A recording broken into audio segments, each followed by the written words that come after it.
Nagtataka ka ba hanggang ngayon hindi ka pa rin umaasenso, hindi ka pa rin umuunlad? Baka nito ng 5 signs na yung money mindset mo is keeping you poor. Mindset number 1. You think na yung bahala na si Lord, bahala na si Batman, bahala na si Aquaman, pati na si Superman.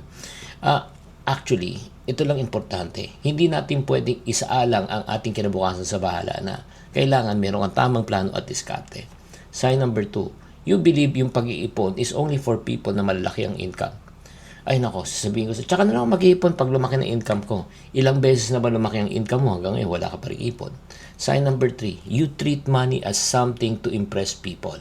Pag may extra ka, ang unang iniisip mo, ano kung pwedeng bilhin para i-flex. Diba? Hindi yung paano ko paluguin. Impressing people don't really care about yung talagang inaipon mo.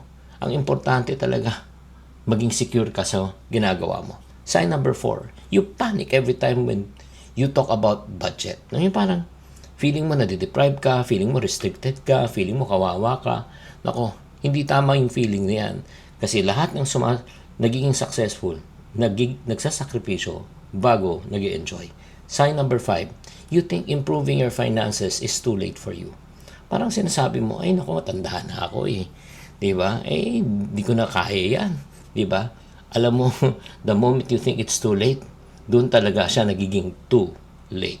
So, if may nasabi ako sa'yo na talagang tumama sa'yo, alam mo, panahon na para gumising ka. At kaya kailangan mo gawin, magbago ka at tanongin mo na sarili mo, kailan ka mag-uumpisa.